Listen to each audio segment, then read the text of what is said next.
Okay, that's my mic. Is this gonna Build work? intelligent. Okay, it is. Cool, cool, cool. Let's see. And then if I hit chat and then I overlay it, one of these days I'll get the hang of it, right? It's the thought at least. And then this pop out. And then this. I trigger that.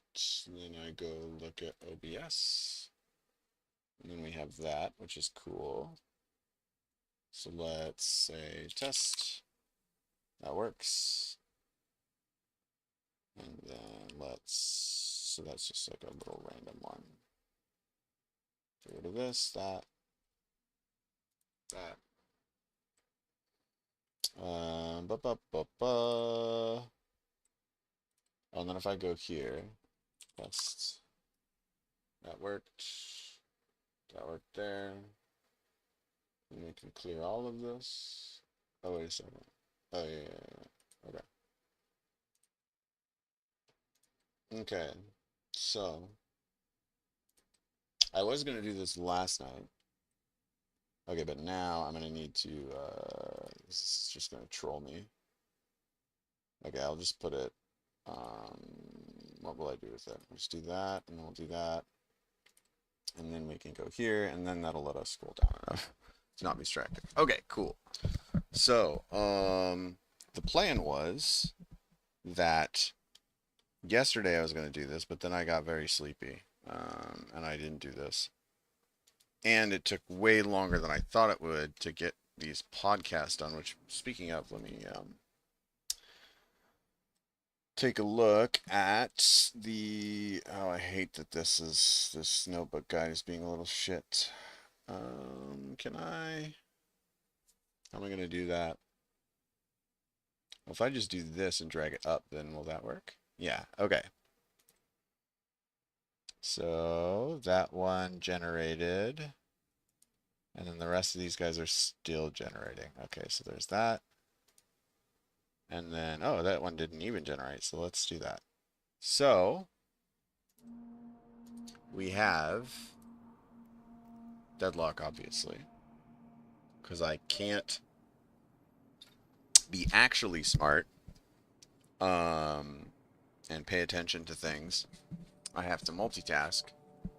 So, and it occurred to me that actually I probably should be um, not listening, not making my little podcast thing about a bunch of like weird obscure topics, and it should be like more fundamental stuff so I'm less fuzzy all the time. But fuck it, we're already done, basically. So the primary paper that kicked off the podcasts that we're going to listen to this evening is a paper called Intelligence at the Edge of Chaos, um, which just has a cool name, and I guess I should, let me pull up the arcs of intelligence, gents at the edge. Is this gonna get it? Okay, yeah, and then I can pull this on screen maybe? Yeah, yeah, okay, cool. So, um, the original, let me just look at this PDF maybe. Um, the thing that kicked this off for me was this paper sounded cool. Um, in that, we explore the emergence of intelligent behavior in artificial systems by investigating how the complexity of rule-based systems influences the capabilities of models trained to predict those rules. Um, in case you are not up to date on the latest schizo theory, it is O1 preview was trained with some amount of chain of thought trained straight up into the model. And then some follow-up interviews mentioned that they explored MCTS, but then they moved away from MCTS because MCTS is good for games like Go and chess, which have a lot of rules and like a highly varied amount of potential trees. If you don't know what an MCTS is, it's Monte Carlo tree search, which is basically just an algorithm for, hey, there are things happening.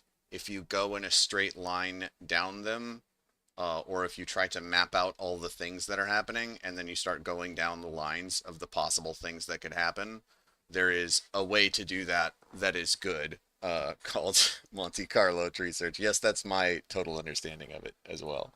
So don't feel bad if it's a weird word. Or if you do happen to have a very in-depth understanding of Monte Carlo, please do paste something in chat. But it's a good algorithm to do stuff like train Deep Blue or train, a chess computer, whatever. But what it's not good for, and this is something that they brought up in the podcast that I schizoed about, um, is a game like poker, where there is still a large kind of amount of possibilities, but there's not this really fixed set of rules to kind of go down. It's a lot like fuzzier, basically, was kind of the general thought. So, and I think they did at one point mention specifically that they are, let me see if I can, because I want to be able to see my numbers here so I can have my external validation, which is the whole point, right? Bu, bu, bu, bu. Can I have the destination thing? Okay, cool. Um, the, uh, where were we? Right. So, um, O1 has some amount of chain of thought trained into it. It's point one. The current best we can do in terms of doing an O1 like with open source stuff is probably my thing that I've latched onto with that is Entropics, which there's a bunch of real smart people working on that. Go check it out if you haven't. I'm sure the AI influencers will be getting to it very soon if you are not already up to speed.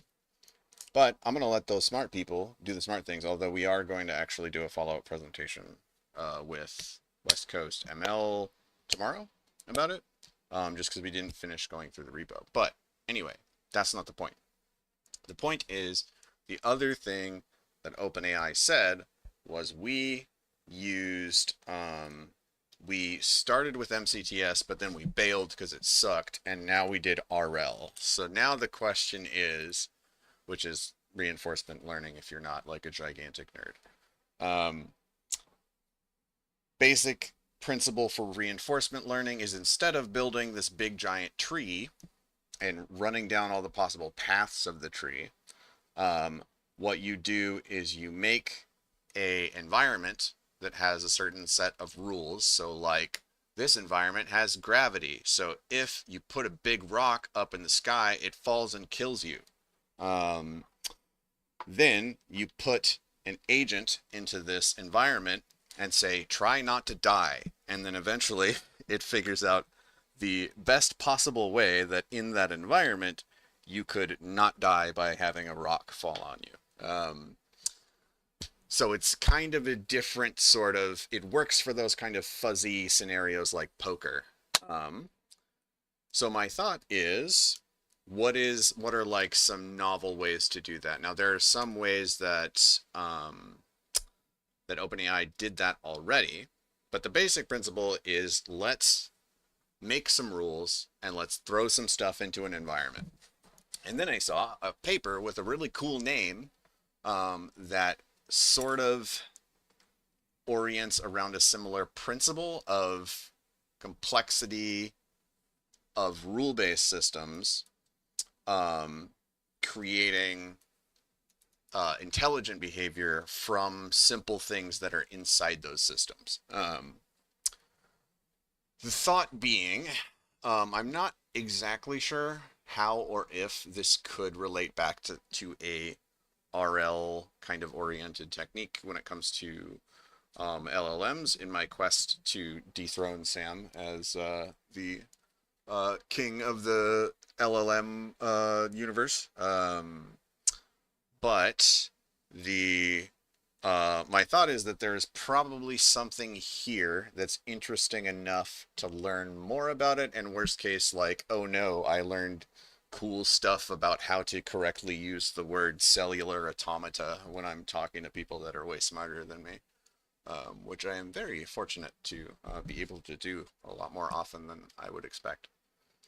Um, so I grabbed everything that I could find on cellular automata, including, uh, or I had attempted to include a couple of old papers, because when I started looking into this, or when I was like, oh, I don't want to read this paper. I can't read.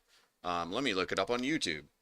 And then I found a talk from Stanford in, I want to say like 2006, about that had the same name. It was Intelligence at the Edge of Chaos. And I was like, okay, like this is clearly a thing.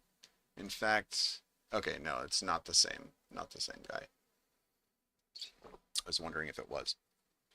Um, but I grabbed a couple of papers that said that basically like seemed related to cellular automata in general and kind of like how these sort of environments works. If you've ever, I don't know if this is too nerdy. I'm wondering if it is.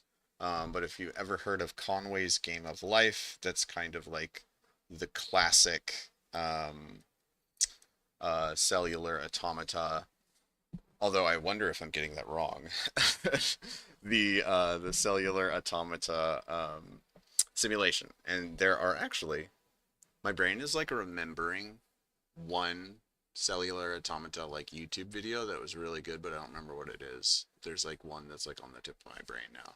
But basically what I did was just grab a bunch of papers that seemed cool and make a bunch of Notebook LM podcasts, three of which have generated, but the rest have not, so that I could pretend to be productive while I played video games. So I'm going to let them generate first, and make sure that all the machines are working correctly and stuff. And the way that I'm going to do that is by not having my own monitor in my second monitor, because then my brain will explode. So let's fix that.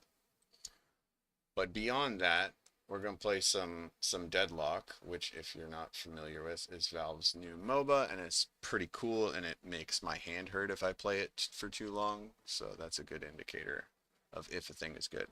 But let me finish this abstract. So this is the catalyst paper for the research run here, which was so our study. So, complexity of rule-based systems influences the capabilities of models trained to predict these rules. So note that they are predicting the rules in a rule-based system. Our study focuses on elementary cellular automata. One sec.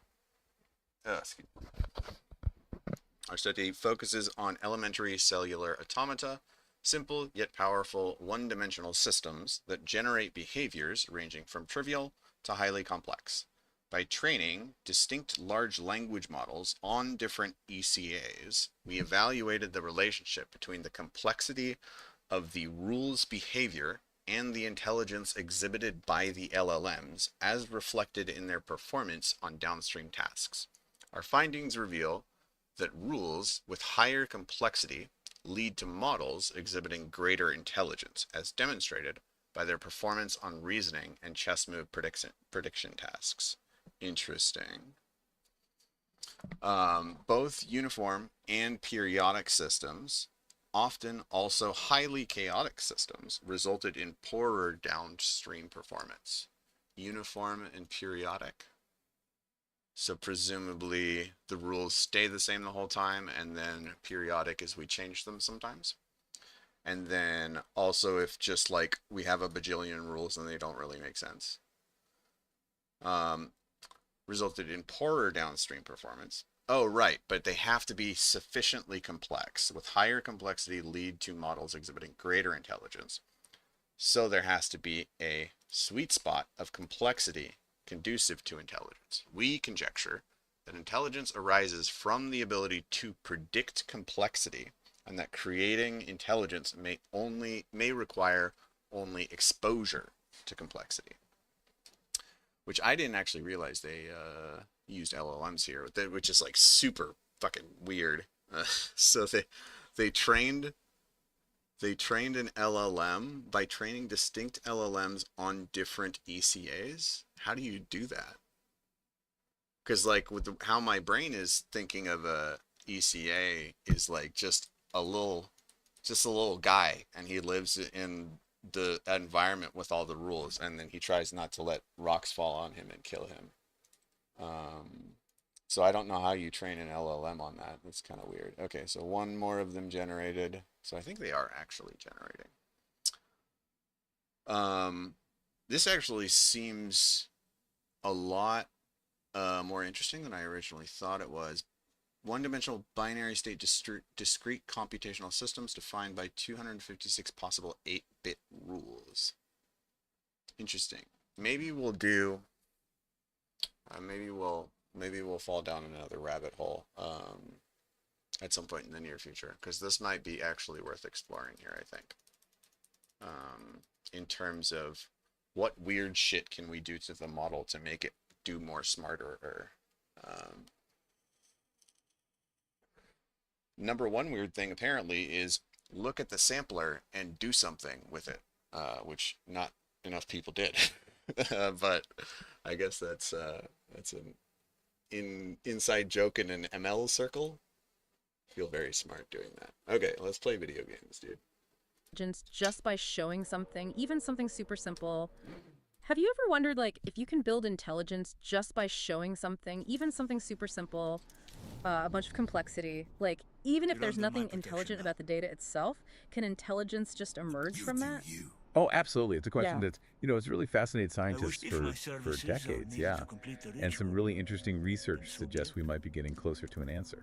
Okay, now you've got me intrigued. It, How do you even start testing something like that? so these researchers, they had a pretty clever approach using what are called elementary cellular automata, ECAs for short. You can think of them kind of like a digital petri dish for complexity.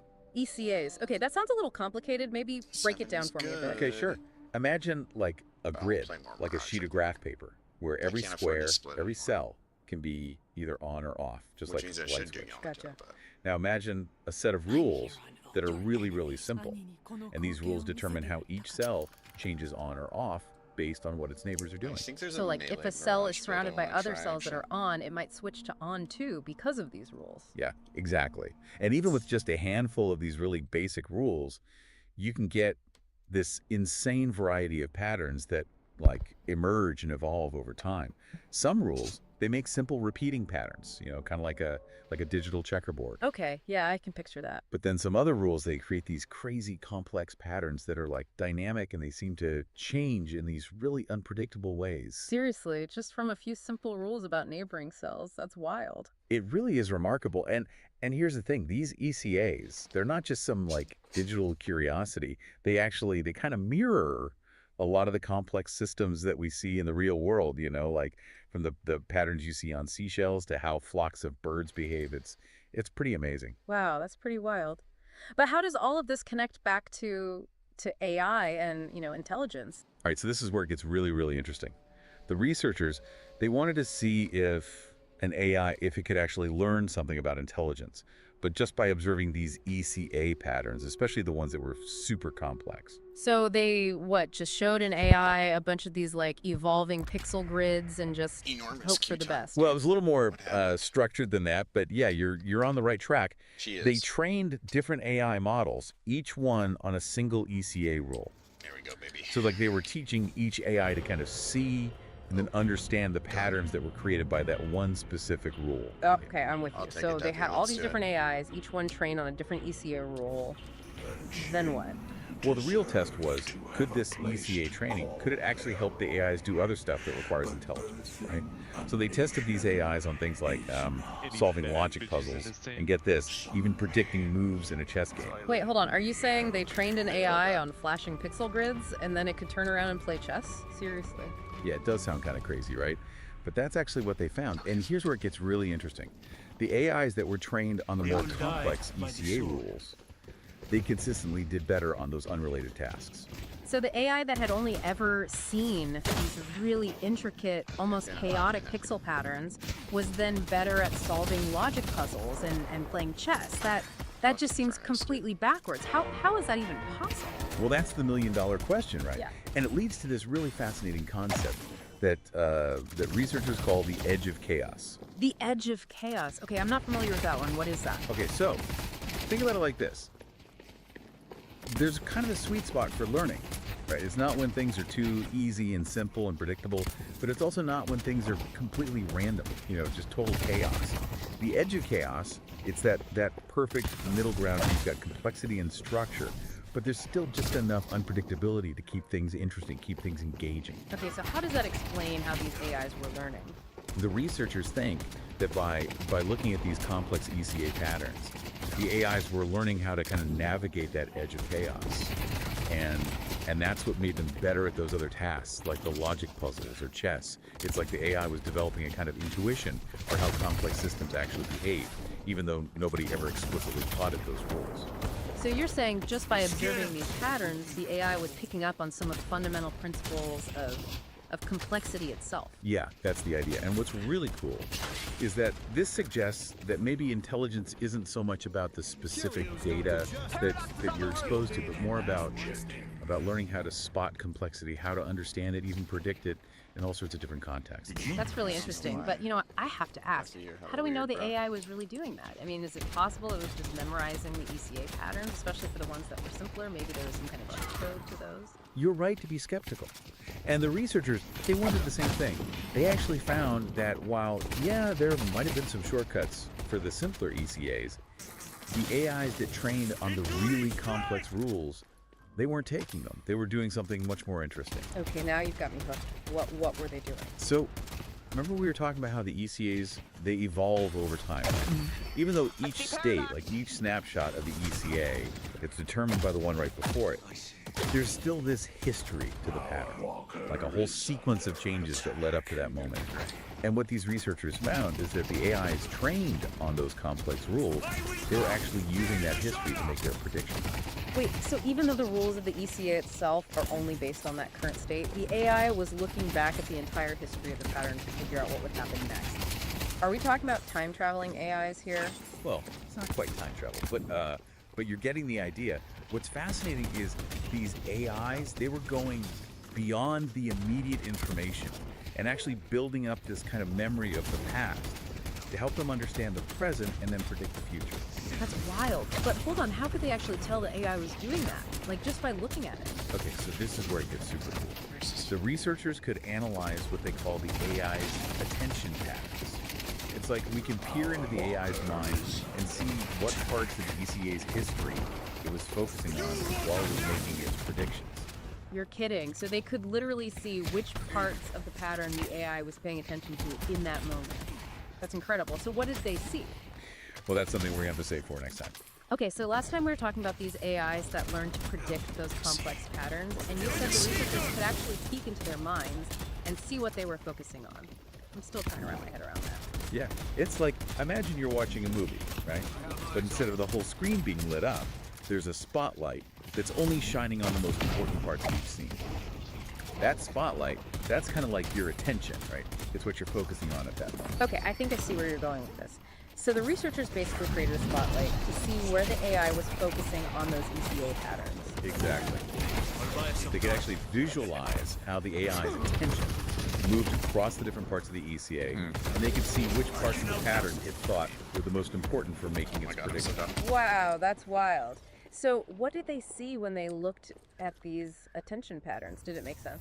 Well, for the AIs that were trained on those simpler ECA rules, their attention patterns were, well, pretty boring. They mostly just focused on the most recent state of the pattern, which makes sense because those rules were pretty easy to figure out just by looking at what was happening right now, you know?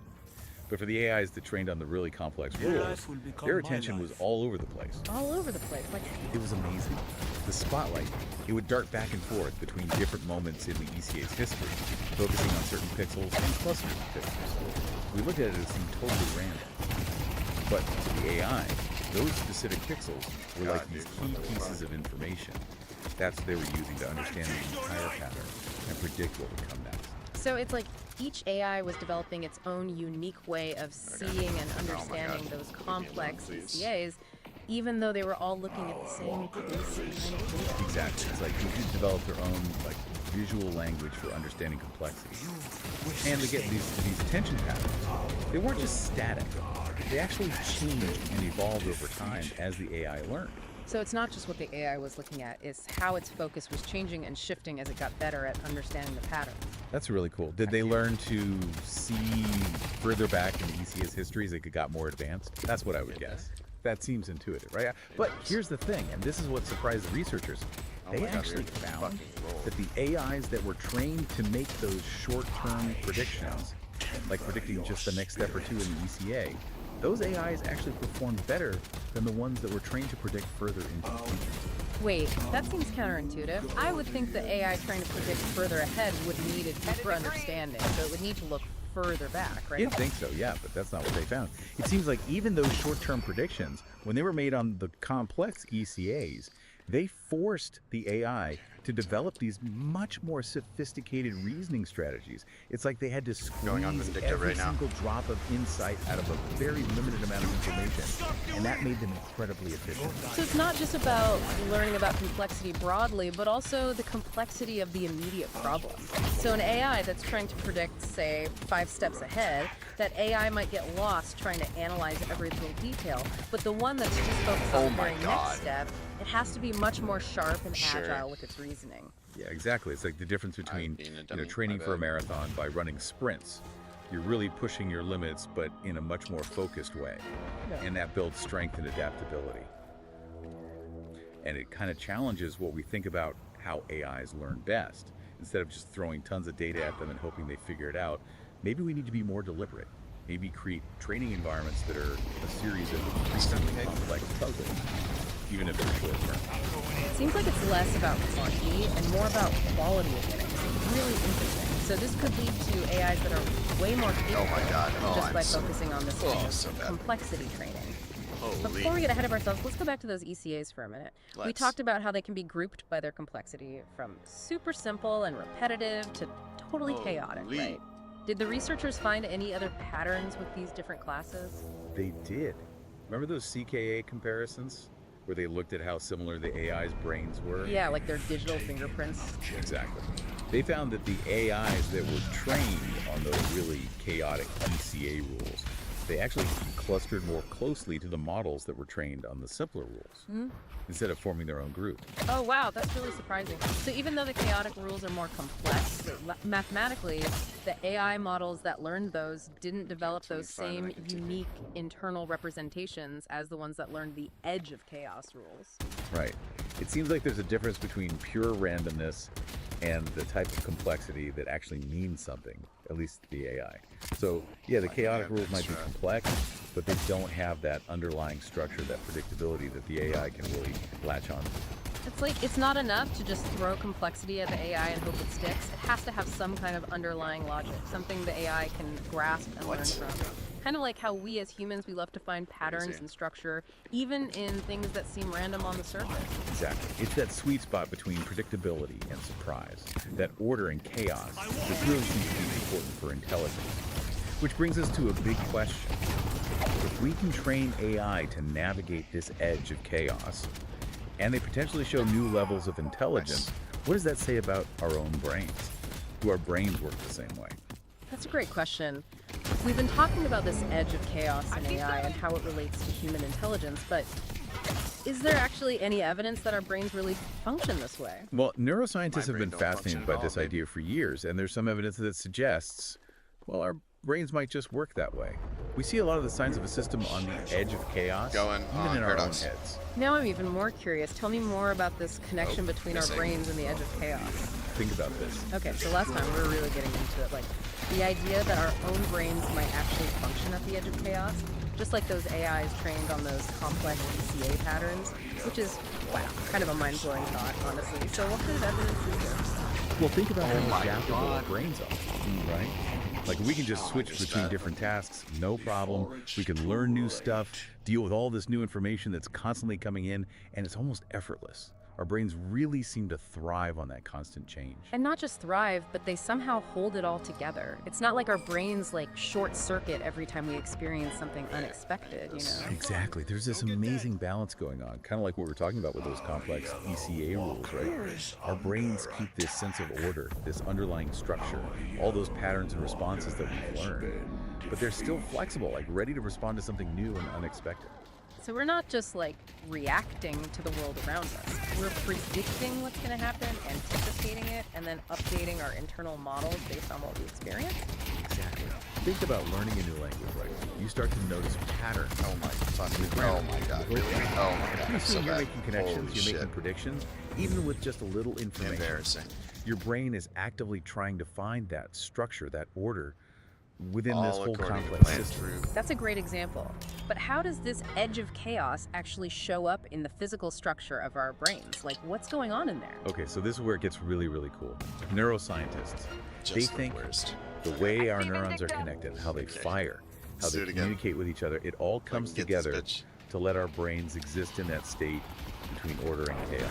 So it's not just about the individual neurons themselves, but how they all work together, like this massive interconnected network. Right, it's that Okay, intricate you got dance her. of all those Really? electrical and chemical signals Really? I moving hate my between life. billions of neurons. And that's what creates the potential for, There we go. stability and change, for recognizing familiar patterns, but also coming up with completely new thoughts and ideas. Wow, this is really blowing my mind. It's like To our being right now. brains are these self-organizing systems constantly searching for that sweet spot where they can learn and adapt to that. The research on AI and ECAs, it might actually be giving us this new way to understand those fundamental principles, not just in artificial systems, but in ourselves too. It really makes you wonder what else is hidden in our own brains. Like, what other levels of intelligence are out there just waiting to be unlocked? If we could really tap into the full potential of this whole edge of chaos thing. It's a pretty exciting thought, isn't it? And it really highlights how important it is to keep exploring AI, but also neuroscience. I mean, if we can figure out how complex systems, whether they're artificial or biological, learn and adapt at this edge of chaos, He's a man of action. who knows what we might discover? It could lead to some amazing breakthroughs. No kidding. This whole deep dive has been incredible. We started with some flashing pixels, and now we're here talking about the nature of intelligence itself. It just goes to show the most ordinary things can hold these profound insights if you know how to look at them. Absolutely. And that's what I love about science. It's all about being That's what I curious, love about questioning science. what we think we know, and being ready for the unexpected. I couldn't agree more. I don't know about you, but I can definitely feel my brain like buzzing at the edge of chaos right now. So much to think about. Thanks I so see much what for you did joining there, us on this lady. incredible journey. Oh my God. And to everyone listening, make sure you tune in next time when we'll take another is deep dive into spooky. the amazing world of science, Seven's on top of technology, mid. and the human mind. Until then, keep asking questions, keep exploring, and never stop learning. Oh shit. That's not good. Do I get this for free? What the fuck? Crazy.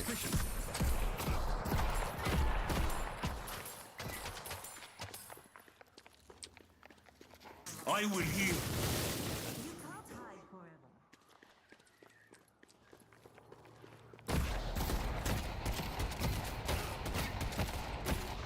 Oh my god, dude.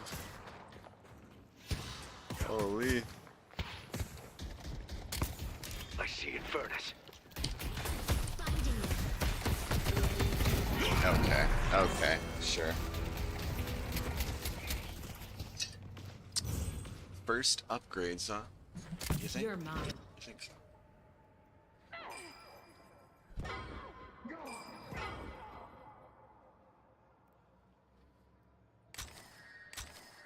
If you say so.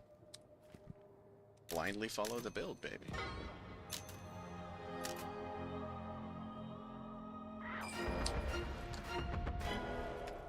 I see Infernus. The purple walker has been destroyed.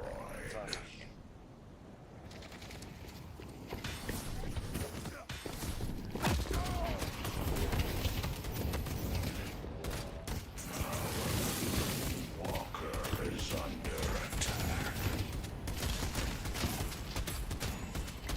The spirit is waiting to be claimed.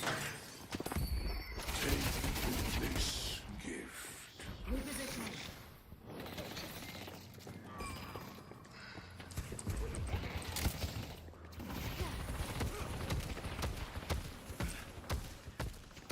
Okay.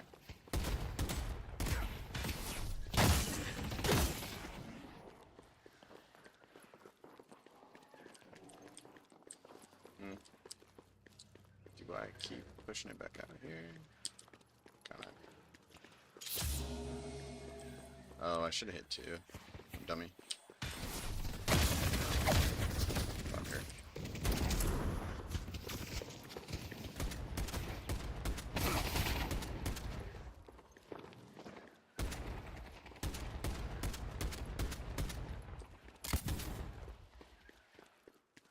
They delivered the earth. Oh, really? Were they delivering the whole time? Fuck me.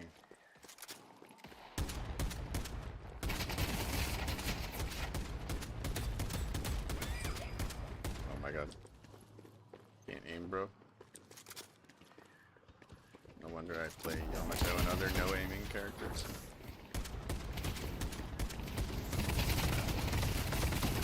Gotcha once. Aced. Meet your end!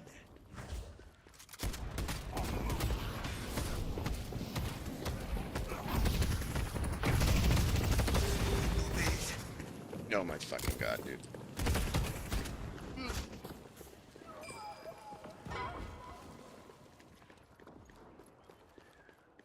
Okay. I'll take it. I must outlast my enemies. Shot booster. Little bit of advice. Don't get caught. Oh shit. I need sprint boots. And definitely I need endurance speed actually. And I need armor.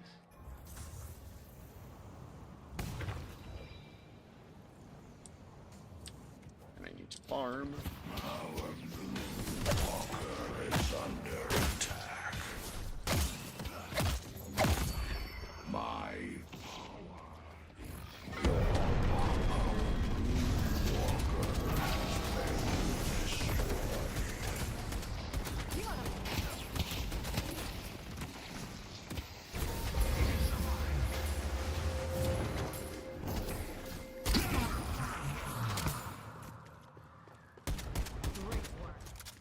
Great work. Thought they are. Sending beetles!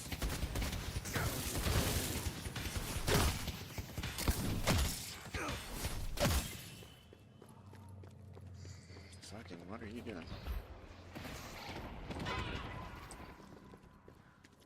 The city belongs to me now.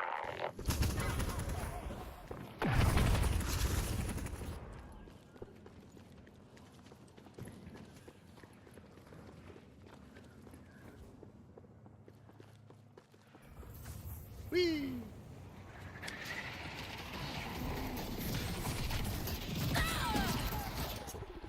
Nicely done.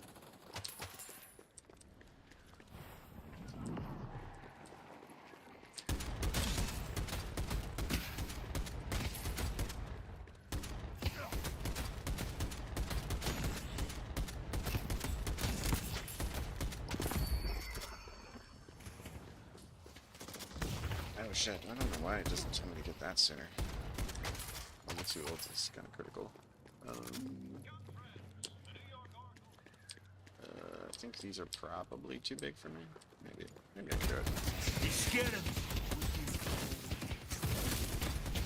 I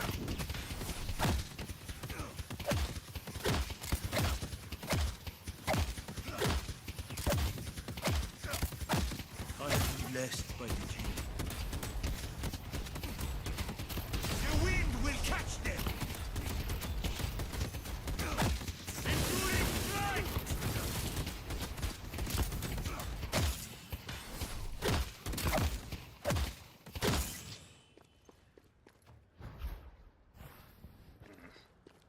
I don't like it. I don't like it. Not one bit. There's like 4 of them.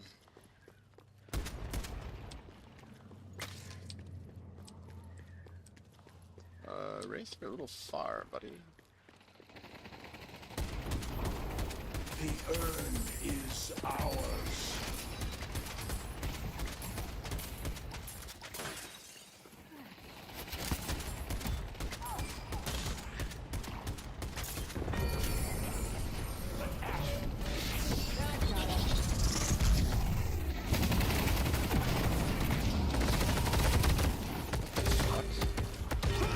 Okay. Did he slow me or something? I'm confused. Very strange. The perfect time to pick a new cellular automata podcast. What do we got? Oh my god, please. Please. Alright, and then that one. Ever wonder if there's like a secret ingredient to intelligence? So this something is more all than 4 just, of you know, them. raw I don't know if it's processing just power. going to do the same one. We're going to dive We'll into see. that today. We're going to dive in. Fascinating. We're going to delve. What if intelligence emerges from Time for complexity evasive itself? tactics. Yeah? You've sent over some research papers that dive deep into this, especially when it comes to AI. Yeah, and it's a question with implications, far beyond just building smarter machines. This research makes us kind of rethink how we understand intelligence, both, artificial and our own. So let's unpack this. We're talking about training AI on complex systems, right? Instead of feeding them labeled data, it's like we're saying, here's a messy, intricate world, figure it out. Exactly. And the researchers used a really intriguing testing ground for this: cellular automata. Okay. Think of them like digital petri dishes, where simple rules can spawn, like mind-bogglingly complex patterns. It's like the game of life, but cranked up to 11. Okay, I'm picturing those like mesmerizing patterns, but how do you even begin to train an AI on something like that? They used a few different approaches, actually. Yeah. Some involved convolutional neural networks, AI workhorses of image recognition, and others used large language models, like, what powers your chatbot. Right. But instead of feeding them pictures or text, they fed them raw data from these evolving cellular automata simulations. So imagine showing an AI not a static image, but this constantly shifting kaleidoscope of patterns governed by these hidden rules. What were the researchers looking for? They wanted to see if Where the is AI everybody? could learn to predict what the cellular automata would do next. Okay. And crucially, they wanted to know if training on systems with different levels of complexity would impact the AI's ability to perform tasks we associate with intelligence. So how do you even measure the complexity of a system like that? Is there some kind of complexity meter? It's a bit like measuring the information density of a system. Okay. One of the tools they used is called Lemble-Ziv complexity. Okay. Imagine you're trying to compress a file. Simple text file compresses easily. But a detailed image with all its intricate pattern is much harder to squash down. Sure. Higher Lemble-Ziv complexity means more of that intricate information is packed in. Shit. Okay. So a more complex cellular coulda automata queued is out. like that detailed image, more information woven into its very fabric. What happened when they trained the AI on these different levels of complexity? This is where it gets really interesting. They found a direct link between the complexity of the cellular automata and the AI's performance on tasks that require, for lack of a better word, intelligence. Hold on. Are you saying that just by observing these complex systems, the AI was starting to reason and strategize better? What kind of tasks are we talking about? They gave them things like reasoning tasks. Those puzzles where you have to spot patterns and deduce the next element. They even had them try their hand at predicting chess moves, which requires a certain level of strategic thinking. No way. And the AI trained on those more complex cellular automata actually did better. Consistently. It was like the AI exposed to greater complexity had developed a keener sense of pattern recognition and strategic thinking. Okay. This brings us to a crucial concept that runs through all this research: the edge of chaos. Okay, I've heard that phrase before, but it sounds more like something out of a science fiction novel than a research paper. Sure. Break it down for me. What is the edge of chaos, and why does it matter for intelligence? Imagine a spectrum. Okay. On one end, you have perfect order, like a perfectly aligned grid. On the other end, you have pure randomness, like static on a TV screen. I can see Neither extreme is particularly conducive to complexity or, it Let's do it. seems, intelligence. Right. The edge of chaos exists in that sweet spot between order and randomness, where there's enough structure for patterns to emerge, Okay. but enough unpredictability to keep things interesting. So are you saying that this edge of chaos is like the Goldilocks zone for intelligence, the perfect balance where complex adaptive systems can thrive? How does that play out in the Bothering research us for a phase? while. That's precisely what the researchers were finding. But it's not just about the system itself being on that edge. It's about what happens to the AI when it's exposed to that level of complexity during training. They want to peek inside the AI's brain, so to speak, to see how its internal workings changed. So we're not just talking about the AI solving problems. We're talking about how the very structure of its intelligence, its internal wiring, might be shaped by this exposure to complexity. Tell me more. How did they study that? They used a technique called centered kernel alignment, Okay. CKA, to compare Seems good. internal representations learned by different AI models. Think of it like this. Wait, before we get too deep think into the torment technical bulls here. weeds, can you give me an example of what you mean by internal representations? It's like the AI forms its own ideas, right? But how can we understand those? It's a fascinating question. Imagine you show two people a picture of a cat. I think we're gonna turn. You and I That immediately seems recognize it as a good. cat. But what's happening in our brains is incredibly No, complex. because I'll forget. We have neural networks firing in specific patterns that represent our understanding of what a cat is. Those patterns are what we mean by internal representations. So, are you saying that the researchers used CKA to see if the AIs trained on different cellular automata were forming similar or different cat patterns, so to speak, even though they were never shown actual cats? Precisely. And what they found was remarkable. They found that the AI models trained on those more complex Do you mean, cellular guys? automata didn't just learn to solve problems differently. They actually developed different internal structures. It's like their brains reorganize themselves to mirror the complexity they're exposed to. So it's not just that the edge of chaos exists out there in these systems. It's like the AI internalizes that It was your complexity, making it actions part of its that own brought death cognitive upon you. architecture. What did that look like in practice? Were there any clues about how these AI brains were different? That's where the CKA analysis comes in. They found that the AIs trained on more complex cellular automata showed greater differentiation in their internal representations. It's like they were developing a richer, more nuanced understanding of the underlying pattern. Think about how we understand the world. We don't just see pixels. Right. We see objects, relationships, and even abstract concepts. And you're saying that these AIs, just Too by many. observing these complex, rule-governed patterns, were starting to develop something akin to their own internal language for understanding complexity. It's a tantalizing possibility. Remember, we're not explicitly teaching these AIs anything about the world. They're picking up on these patterns and forming their own internal representations, almost like developing their own intuitive theories about how complexity works. That's incredible. So the more complex the system they were trained on, the more sophisticated their internal representations became. What does that tell us about the link between complexity and intelligence? It suggests that exposure to complexity might be a crucial ingredient in the development of intelligence, even in Oh, artificial. really? But they It's got not the just about dynamo, I about guess. data. It's about the quality and structure of that data. It's like the difference between memorizing a bunch of facts and truly understanding the underlying principles. It's like the difference between reading an encyclopedia and actually experiencing the world, right? Yeah. The world throws messy, complex situations at you, and you have to adapt and learn from them. You can't just memorize your way through that. Exactly. And that brings us to another intriguing finding from this research. Remember how we talked about those Which one reasoning is tasks this? and Oh, the yeah, that's test the of master. prediction? Yeah, and how the AI trained on the more complex cellular automata I'm here, consistently pal. outperformed the others. But I have a question about that. Did the Up with researchers Ulti in ever 20. find that the AI was overthinking things? Like choosing a really complex solution when a simpler one would have worked just fine? That's a great question, and it gets to the heart of what we even mean by intelligence. And yes, they actually observed something really interesting. They found that the AI models trained on the more complex this bitch? systems often did gravitate toward more complex solutions, Okay. even when a simpler, more efficient path was available. Okay, so they were overthinking it. Yeah. Why would they do that? If a simple solution gets They're the in job done, wouldn't it make I'm sense backing. to stick with that? It you might mean, seem guys? counterintuitive, but there are a couple of possible explanations. One, is that these AIs, by being immersed in complexity, develop a different kind of problem-solving approach. Oh, okay.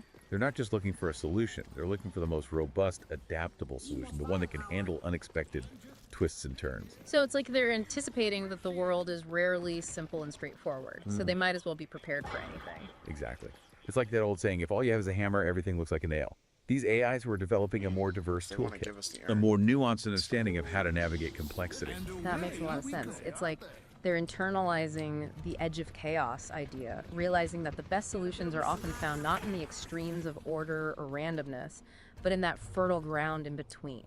And this has profound implications for how we think about intelligence itself. Okay.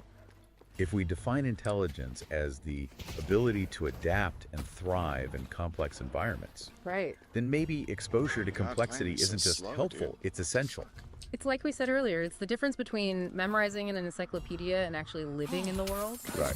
The world throws messy, complex situations at you, and you have to adapt and learn from them. You can't just memorize your way through that. Exactly. Yeah. And it makes you wonder, if AI can be pushed to that edge, what about us? Need help on Greenwich. Think about a young child. They're bombarded with sensory information, a chaotic symphony of sights, sounds, and sensations. Right. But within that chaos, their brains are busily finding patterns, making connections, learning to navigate the complexities of the world. And you're saying that this process, this constant dance with complexity, is what shapes the development of our own intelligence. It's a compelling argument, and it has implications for how we approach education, creativity, and even our understanding of consciousness itself. Wow. What if those moments of insight, those flashes of brilliance, aren't just happy accidents? What if they're the result of our brain learning to surf the edge of Vindictive chaos, Tether and finding meaning and innovation in the that one dude's spaces old- between pretty strong. order and Pretty good combo. randomness? It's a thrilling thought, and it makes you realize that the fucking quest to understand nerds. intelligence isn't just Shut about blue, shut building blue. smarter machines. It's about unraveling one of the deepest mysteries of the Talon, you universe, should go how shut blue. complexity gives rise to meaning, and how those meanings Talon has shape who we are. 23K souls. And that quest I don't is think just beginning. Talon can do anything. The research we've explored today is a feel powerful like I can't do reminder shit with that the most 34K. profound answers often lie not in simplifying the world, but in embracing its beautiful, messy complexity. On that note, we'll leave our Beautiful, listeners to ponder the messy mysteries of complexity. complexity and the Damn, boundless whole potential team of down. intelligence. Until next time, Fucking wrecked. keep diving deep. Alright, I haven't been looking at chat if there was anybody. So my apologies. Oh good, there wasn't anybody. Good shit. I'm my loyal one bot viewer on Twitch. Hell yeah, good shit. Talon, so that none of us have to admit that we suck.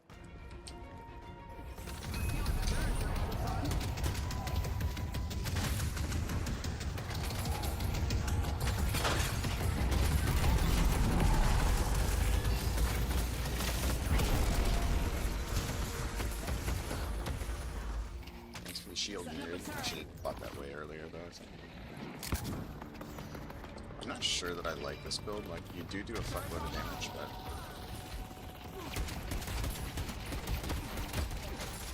it just does not feel. I don't know. Maybe I'm just not used to the playstyle. It does help that I don't have to aim at people. We need to keep this I up. hold man hands.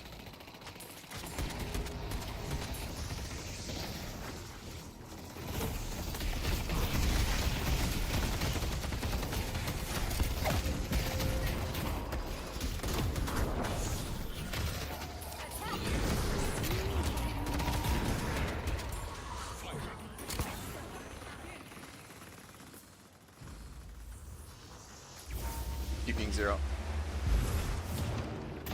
The elements obey.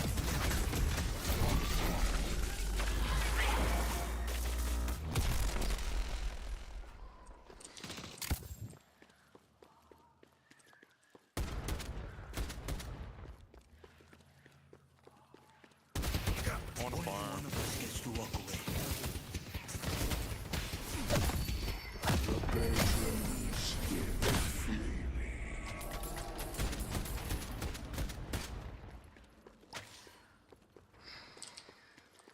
That's it.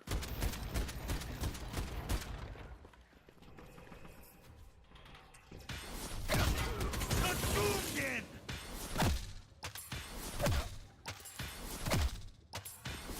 Inhibitor might be good. I don't even know if it would be good here. Like I want. there has to be some 6K, right?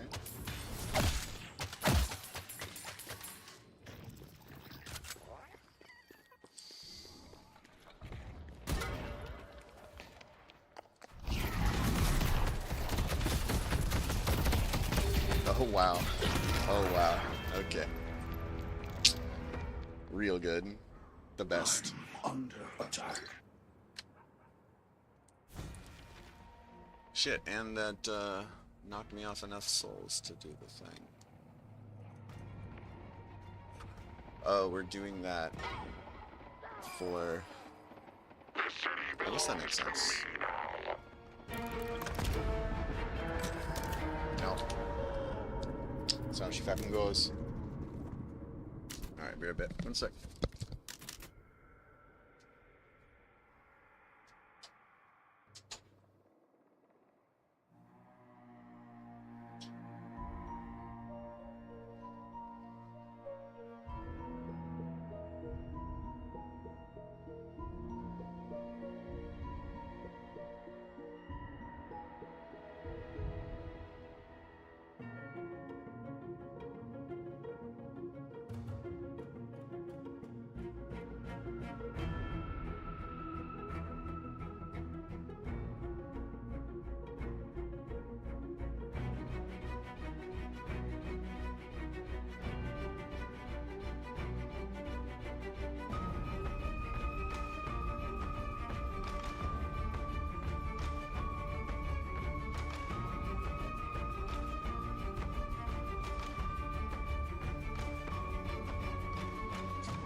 Let's see.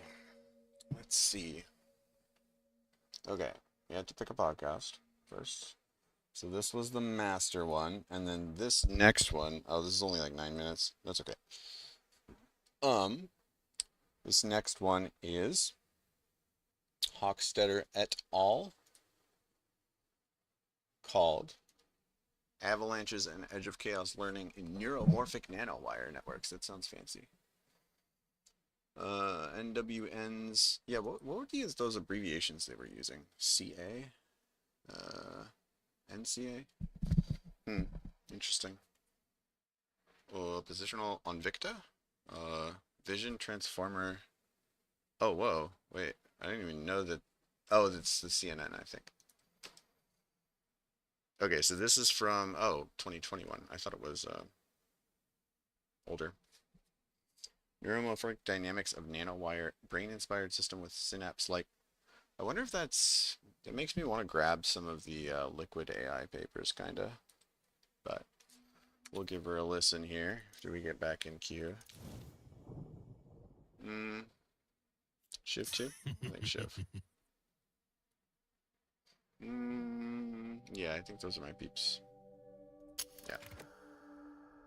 Ever get the feeling we're on the cusp of something massive? Like the world of tech All the is time, about to baby. transform All the right time. before our eyes. Oh, absolutely. That's how I feel about this whole field of neuromorphic computing. Yeah. Building computers that work like actual brains, it's mind-blowing. It is. It really captures the imagination. And that's what we're diving into today, specifically these things called nanowire networks. Right. And their potential for creating a whole new kind of computer. One that's not just crunching numbers, but actually mimicking the way we think and learn. Exactly. Because traditional AI, it's mostly brute force. It may not isn't be it? good for the Yeah, algorithm, just raw processing power. Which but works for some you don't things, find it but it anywhere hits a else. wall when you want a Podcasts, system that can truly adapt and learn cellular from its automata, environment, like our brains do. and Which is where these degenerate video nanowire gaming. networks come in, right? Heard That's it here right. They first. offer a different approach. So what exactly is a nanowire network? Paint us a picture. Okay, so imagine a network of incredibly tiny wires. Right when I said that, I like lost almost 3 people. impossibly Hell small, yeah. like threads in a microscopic Good shit, tapestry. good shit. And at each point where these wires intersect, that's a memristor. Okay, memristor, now there's a word that screams future tech. Uh-huh. Right. But it's a real thing, and it's crucial to how these networks work. So what does a memristor actually do? You can think of it as a tiny electrical component, but with a memory. A memory. Yeah, it remembers the history of electrical signals that have passed through it, much like the synapses in your brain. Wow. Okay, so it's learning. In a way, yes. It's not just transmitting information, it's actually changing based on that information, which is a big deal. So how does this play out in the actual network? Well, we that's got? where things get really interesting. That's my boy. Okay, I'm hooked. Tell me more. So when you apply electricity to a nanowire network, it doesn't just flow evenly throughout the whole system. What happens? It self-organizes. Yeah. Creates these concentrated pathways of activity. Huh, self-organizes. Like rush hour traffic, finding the most efficient routes through a city, the electricity naturally gravitates towards certain paths within the network. And this is similar to how our brains work. Exactly. This self-organization is remarkably similar to the way our brains form neural pathways, strengthening the connections that are used the most. It's like the network is figuring out the best way to transmit information on its own. And here's where it gets even more interesting. Okay, hold on. So the network is creating its own pathways for information flow. Like it's making decisions about the most efficient way to get things done. In a sense, yes. It's a form of self-organization that mirrors what we see in the brain with neuroplasticity. Fascinating. So it's not just mimicking the structure of the brain, but also some of these dynamic processes. Precisely. And it gets even more interesting when we look at how this network responds to bursts of activity. Have you ever heard of the term neural avalanches? Neural God, avalanches. I'm I'm not sure. I feel a so quick Google search coming on. Well, think of it this way. Our brain activity isn't constant, right? It often happens in bursts, Yeah, I'm kind of fucked. like sudden surges of energy or Okay, how activity much in do the we brain. lose here? Okay, I think I get it. So like a sudden burst of brain activity. And how does this tie back to nanowire networks? Well, the researchers found that when these networks are stimulated, they exhibit similar bursts of activity as avalanches. Wait, so you're telling me these nanowire networks have their own version of brainwaves? You could say that it's like a cascade of dominoes, with each domino Unbelievable. representing a memristor switching on or off, creating this chain reaction of activity. An electrical domino effect, but at a microscopic He's scale. taking advantage of Seriously, the fact that's that I can't amazing, hear. but what's the significance of that? Unfair. What makes these avalanches so important? Well, for a long time, scientists have been trying to understand what gives Oh, the maybe it just brain takes its the tower here. incredible Should. processing power, its ability to process information so efficiently and adapt to new situations.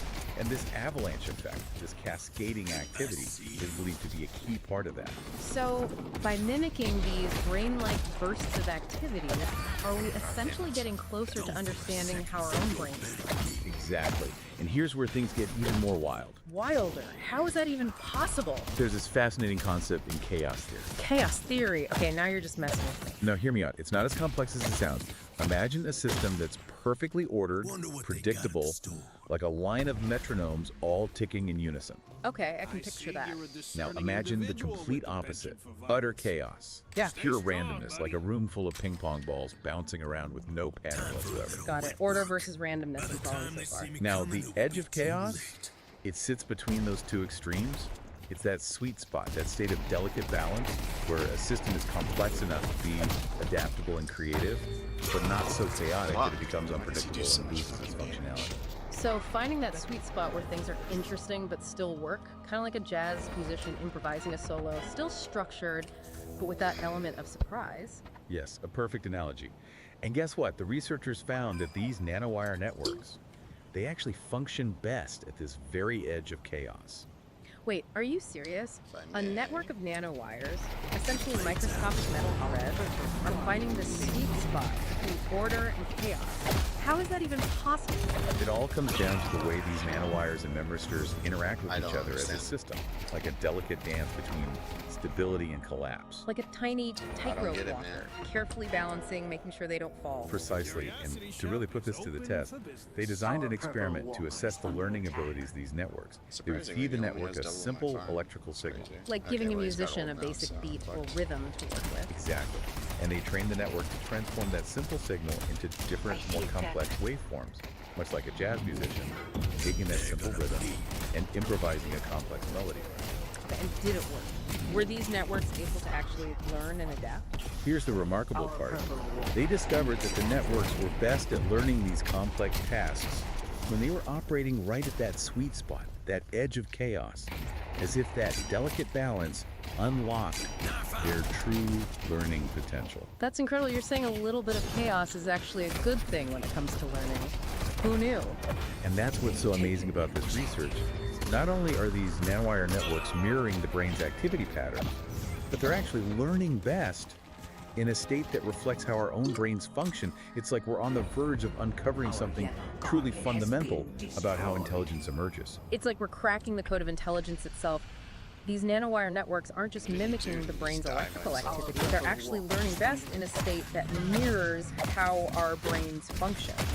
So where do we go from here? I mean, this is all incredible, but what does it actually mean? What does it mean if we can harness this edge of chaos thing in artificial systems? Well, the potential applications are really quite staggering. Oh, but Yeah. give me some examples. Staggering. Well, imagine artificial intelligence that can truly learn and adapt like a human brain. AI that can, tackle complex problems in ways that we can barely even comprehend right now. We're talking about a revolution in computing then, really, aren't we? Absolutely, yeah. I mean, this research could lead to breakthroughs in, well, just about anything, really. Everything from medicine to material science. So give me an example. Well, you could have personalized medicine treatments tailored to your unique genetic makeup, Oh, wow. or even self-healing materials.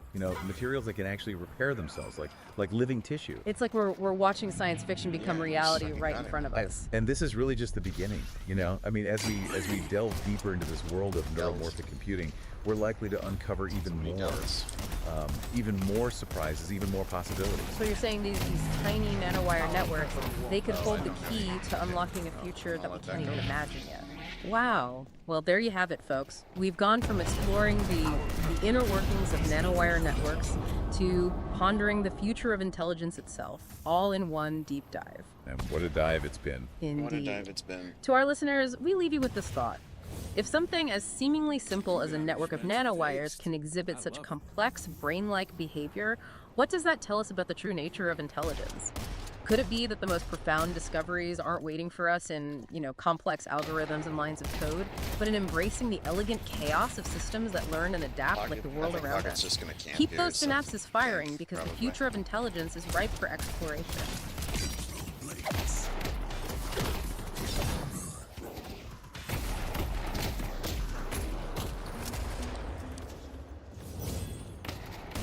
Our yellow walker is under attack.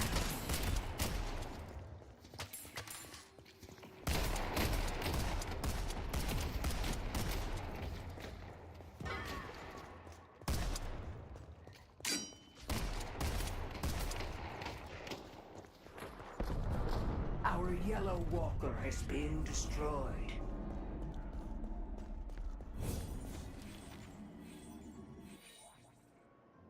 Can't. I don't. No, you just gotta go around.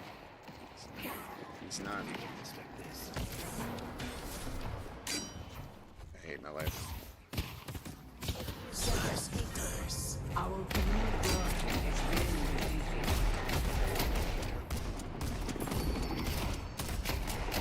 Let's play.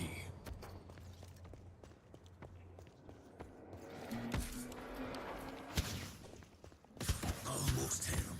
Sticking him. Take out Dynamo.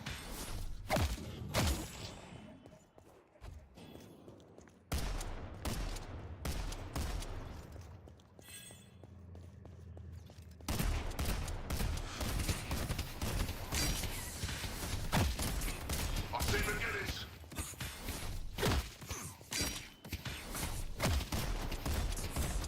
Our walker is under attack.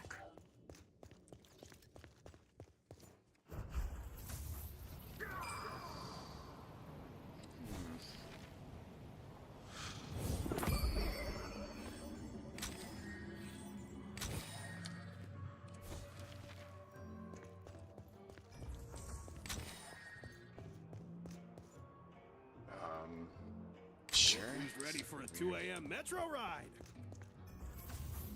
I'll run through them.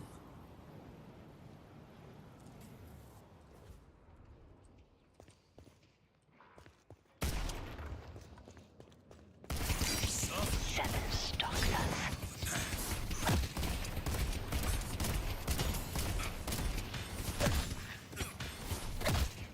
I see you.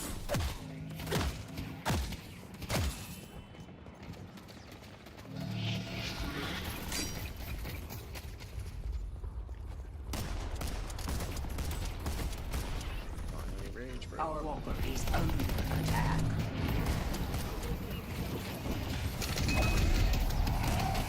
I'm under attack. Mid-boss has arrived.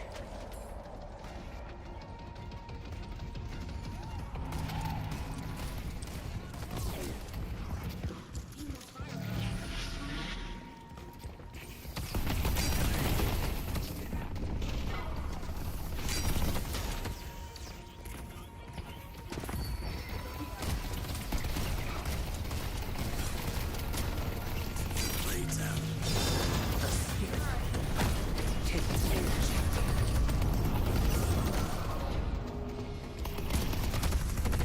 Our Maybe it just walker is under attack. You scared him.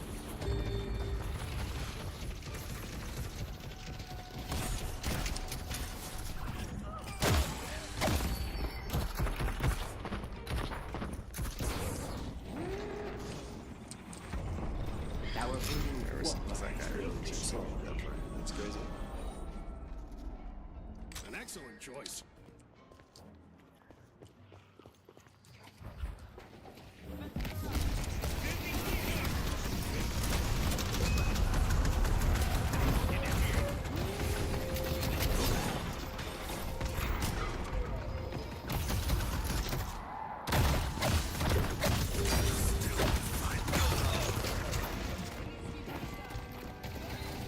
Yowza. Yowza. Damn. Just our entire team getting doubled. I love it. I love it. Stick to complaining about not writing code, buddy. You can't play video games. You're an old man. The urn is being got- delivered. Are you doing that to me? I love this show. I love it. I'm vulnerable. Oh. I'm under attack. Okay. Well, I don't have rage, so I don't think there's a whole lot I can do here. Oh god, it's pocket. I'm out. Fuck this guy. We don't do that. Enemies have breached our stronghold. Okay, alright then.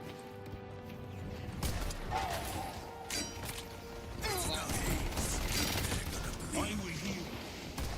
I'm under attack. I'm gonna grab like something. Sure, fuck it. You have a deserted pace.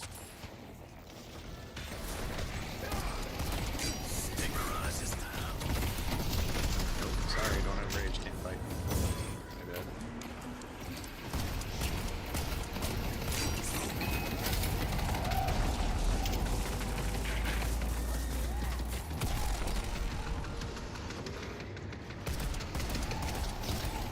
Blades out.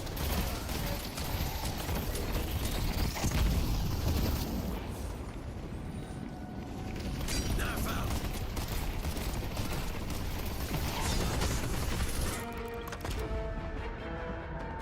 If you don't pay my shirts yet, you're gonna real soon. Hell yeah. Good shit. Alright, what do we got podcast wise here? What's the next one? Avalanches of nanowire networks. I don't know. I feel like I missed most of that. I didn't really. I was trying not to get absolutely destroyed by the pocket. Okay, these other ones are just like not generating. Let me see if I can refresh it and make it generate. Wet sea. Can you generate this? Please? What if I ask very nicely? This is only 6 minutes. Okay. Next one is okay, so this one is specifically intelligence at the edge of chaos. I feel like I kind of like melee shift. I don't know. Maybe we'll see. Ever wonder if we can teach AI to learn like we do? Like, not just crunching data, but actually understanding the world. It's a fascinating question, and this research we're diving into, it tackles it head on. Yeah, and we're talking about a team does. from Oh, Yale, shoot, it's getting Columbia, late. and Northwestern. Alright, well, we'll do So one more game some and call it. serious brain power behind this. Absolutely. Yet And their another, paper, hopefully it less explores embarrassing whether loss. AI can Let's make it learn happen, from I complexity believe. Yeah. in a way that mirrors our own experiences. And what's fascinating here is they're not spoon-feeding the AI perfectly labeled data. Right. They're showing it these things called elementary cellular automata. This feels like a ECAs rehash for to me. short. ECAs. Okay, now that sounds a bit Let intimidating. me, Think of them like simple know. universes, but instead of stars and planets, it's just pixels following basic rules. Okay. Some rules make the pixels create boring, predictable patterns. Others, total chaos. But there's this sweet spot in between what the researchers call the edge of chaos. So it's like that saying, life begins at the edge of your comfort zone. Exactly. The And the researchers regularization found that that when they tested. trained AI on data from these edge of chaos ECAs, something remarkable happened. Okay. They learned better and performed better on later tasks compared to AI trained on simply or completely chaotic. Okay, well, we'll play the one from. Okay, maybe Suan, Feng Ling. you mind to So introduce this the is speaker 3 for years today? ago. Okay. Optimal machine intelligence So at the edge of can chaos. everyone hear me?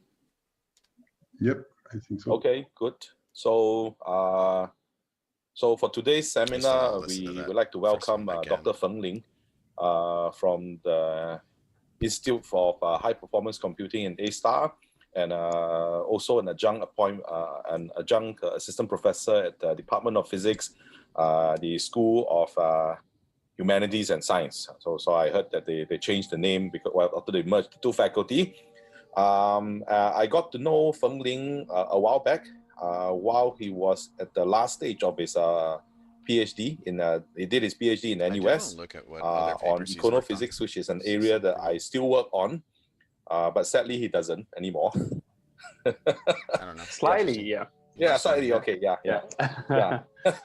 So he invited me. I think he has been searching around in Singapore for someone in econophysics. So he found me. He invited me to his thesis defense. So I went there and I got to know his work. And I realized that he also worked with Gene Stanley, who is in Boston University, someone that we both know. And then after that, I think he went to A-Star to join the Institute of High Performance Computing and continue working with Gene Stanley, but this time around on networks. So, password is unique for everyone. It's different. oh, okay. So Maybe you can mute your microphone. okay. So then I think only in the past few years that Feng Ling has gotten into machine learning, because it is a hot thing to do. So obviously, because of his physics background, he started understanding machine learning from a physics point of view, and has gotten very interesting results. So Goddamn. I have heard part of this talk before when we invited him earlier to NTU, but to the Complexity Institute. But apparently he has done much more since then. So let's welcome Dr. Feng Ling to tell us more about optimal machine intelligence at the edge of chaos. Okay, thank you, Sion. Yeah, it's a privilege to Maybe we speak just do here. melee Yeah. all night.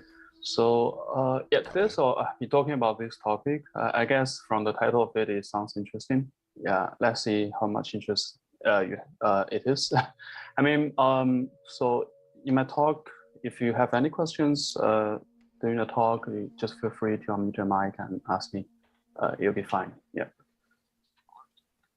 So before going to the heavy part of the talk, let's just look at some videos. So this is a simple logistic map. So we are all familiar with logistic map, right? It's a quadratic map. But the thing is here is we do like 100 layers of compositions of that, which means you just look at an input x0 and look at what the x100, the 100th iteration as output, what it would be.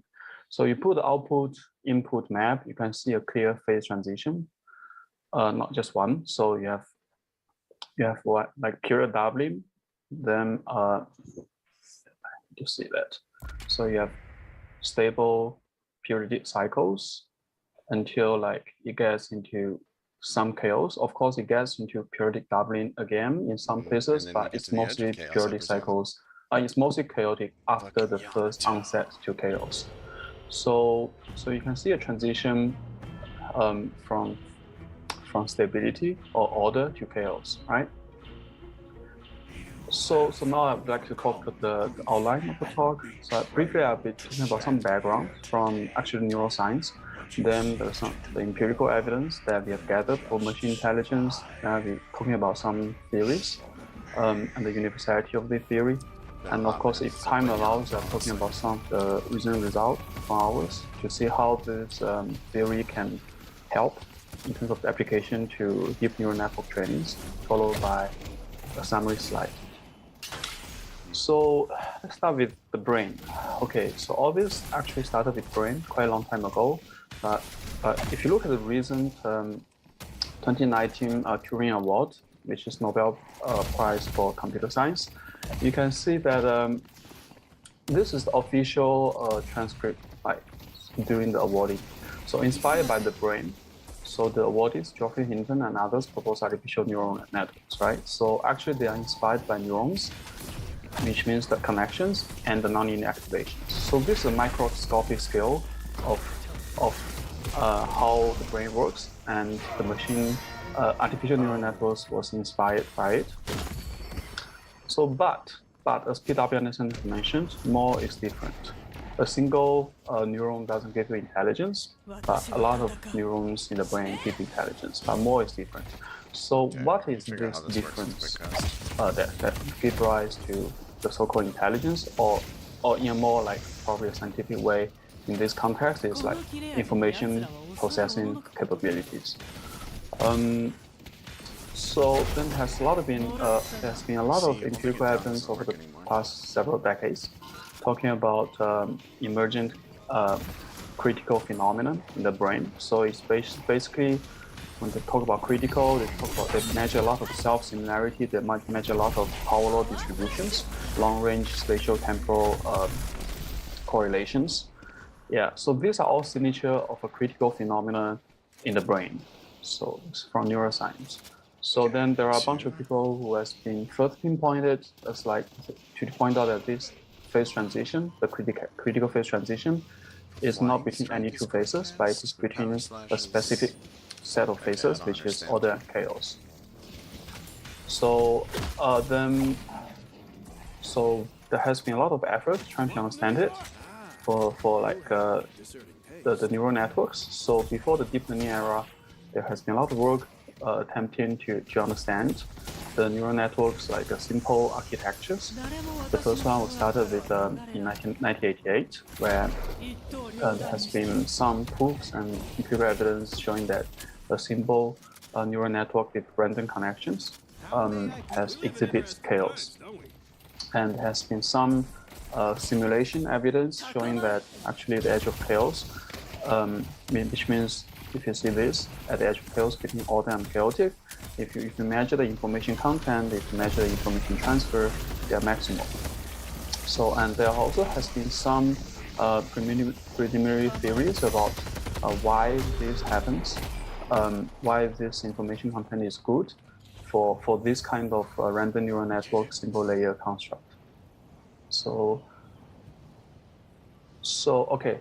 So if you just think back about neuroscience, we know that criticality, like phase transition, usually gives scaling relations, spatial temporal long-range correlations, or in other words, power laws. But we know that if you just observe a power law, which is typically what is observed in the brain, it doesn't necessarily, I mean, some people will argue that it doesn't necessarily give you, it means criticality, right? So the good thing about artificial neural networks is really you can pinpoint whether or not it's a critical phase transition and the nature of the critical phase transition and why it is so. And also the good thing about deep learning now or artificial neural network now is it has evolved tremendously in the recent years, so that in some of the applications, in particular computer vision, it has matched the human level recognition somehow. So it's time to, and the other thing is you can really observe, unlike the biological neurons, you can manipulate every single neuron, every connection, and you can observe each one of them in real time. So, and essentially that's what we do. Okay, I would like to go back to this again, the logistic map, 100-layer logistic map you have seen before. So it has only one parameter, which is kind of the weight in a neural network, and there's no need activation because it's a quadratic function. So you do observe, as I've shown before, you did observe like a single state, stable state to like periodic cycles. That increases its cycle length, and its cycle length is the maximal at the edge of chaos. Then it goes into chaotic phase mostly, right? So I'm showing this because actually, okay, this is what essentially happens. This R is a single parameter, which is essentially equivalent to a weight in the neural network. You can see the simple stable point to periodic cycles, periodic doubling, then you have like mostly chaotic phases. So I'm showing this because I want to plot this diagram where, so if you plot the time evolution at a steady state, so this is what you observe, right? A single stable point. So the blue point is the original input, where the x prime is the perturb input. So at a steady state, you can see the two input, they become the same. But as you increase the weight, the number value of R, so you can see a periodic doubling, and the perturbed value in the long-term evolution, it goes to the same value as the original value. But so same thing goes for the period phase. But if you go into a chaotic phase, you can see the 2 points are almost scattered around randomly. So they are effectively deterministic chaos. So you can see a clear phase transition from a single stable point to periodic doubling to chaos. So the interesting thing that you can observe in a neural network that is trained on one of the benchmark data set is essentially you get the same phenomenon. So here we have a multi-layer perceptron, which is one of the more primitive models that's being used. So it is trained on this benchmark data set. It's called the fashion MNIST. So there are basically 10 types of fashion wares. You need to classify them into. So this is a model that classify into. So if you extract the bulk of the neural network, and use it as a dynamic operator, you do observe actually a strikingly similar phenomena as the logistic map, which means like at the beginning of the training, when you initialize the model leads to a single stable point. And as you train more and train more, you have like double cycles, you have 4 cycles, and then you reach a chaotic phase. So whenever you see the orange dots and the blue diamonds are not overlapping, it means chaos, because their initial condition only separated by a tiny bit, but eventually their symptotic behavior just scatter around, not overlapping. So this is actually trained like with a real network and with a real benchmark data set. So it's a strikingly similar phenomenon. Is this one of the streams where I can join in chat, or are you locked until it's over? Yes. Also, you can also plot the point yeah, it probably plot, won't be too long. Right? I mean, but I can see some you of us chatting. must be familiar with this one. So you plot xt plus 1 against xt. Feel free. So if there's only one point on this plot, there's only one stable point. You have 2 points. It's usually like periodic cycles of 2. Then here, at close to the edge of chaos, there's a lot of points on the Poincaré map. Each one of them represent a point on the periodic cycles. Then, when R value is huge, close to 4, you have things just randomly scattered around. It's deterministic chaos. So this is the edge of chaos. At least we call it. I mean, it's the first onset to chaos, around 2.56, 2.57. So you can do the same thing for the previous example, where you have a neural network, multi-layer perceptron trained on one of the benchmark dataset. You see that as your training proceeds, you evolve from a fixed point to a smaller periodic cycle, to a larger periodic cycle, to a very dense periodic cycle. it is still a stable periodic cycle because you can see the orange and the green, they are still overlapping, right? Until epoch 7, the stability collapse, or it becomes unstable, it becomes chaotic. You can see there's a scatter around. Why was it the, not? the Keybinds are all point fucked. plot becomes a All densely kinds of populated set, and the 2 points just get far apart. Except. So this is there's an empirical signature of chaos. So, and then the next interesting thing is the previous neural network model I've shown you. You can see that, okay, from left to right is the training time. So the more you train it, the model will be in different phases. So from left to right is you increase the training duration. And so the blue is order phase, the green, the background is the periodic cycle phase, and the chaotic phase is the orange background. So if you just plot the chaotic map at each epoch during the training processes, you can see that it follows the process of phase transition, single stable point, periodic cycles, and chaos. So this quantity, I'll talk about it later. This is a theoretical quantity. Essentially, when this quantity is equal to 1, is the edge of chaos. Can I just ask a question now? Sure. Maybe we get very confused. Right, okay. The perceptron model, what is X? So the X, okay, the X is the image, is the input image that you see. Okay, but the input image is a matrix, right? It's a matrix, so we cast it in an arbitrary direction. That means what? You project it onto a fixed direction. Right. Okay. So that the direction is random or chosen in some specific way. So we chose it in a way that is the average of the. So each point is a vector, right? So we chose it to be the average of all vectors, but so that the visually it's more resolved. But you can choose almost any arbitrary direction. It doesn't matter. It's just like they may be like not so much visually resolved. Okay.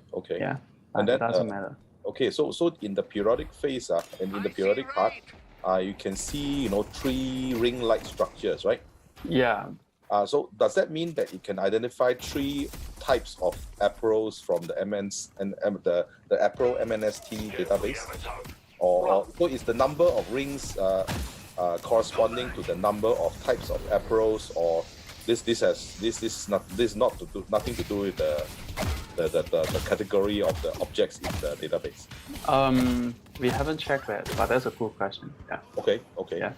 Okay. So yeah, sorry to interrupt. Yeah. Yeah, no problem. That's a good question. I mean, it's for clarity. So yeah, so you have this periodic phase. So you can see that this gray line is the loss function. So the test loss function, not training loss function. So you can see that the minimum test loss function happens at the edge of chaos, which means the model transitions from the periodic cycles to the chaotic phase. And the test accuracy is saturating at this edge of chaos point. It barely increases. In some cases, it decreases, actually. Yeah. So so that's the takeaway here. Actually, for this simple model, the edge of chaos corresponds to the highest accuracy, lowest loss, which means it's optimal, right? So how about the other state of art, which is more complex or complicated deep neural networks on other benchmark data set, and with the state of art training algorithms and techniques? Oh my. So there's a bunch of them. So the next one we tried is, so this another data set is CIFAR-10. It's also one of the most popular benchmark data set that everyone uses. And we use convolutional neural networks, which is basically there are convolutional kernels. It's making the model more complex. Essentially, you see the same phenomenon. So you see that actually, so this, we have only 1 ring. So you can have 1 ring or 2 rings or 3 rings. Yeah, it depends on your simulation runs. So you do see the same thing. The test loss is minimal at the edge of chaos, and the testing accuracy is saturating here. And okay, this is something I'll come to later.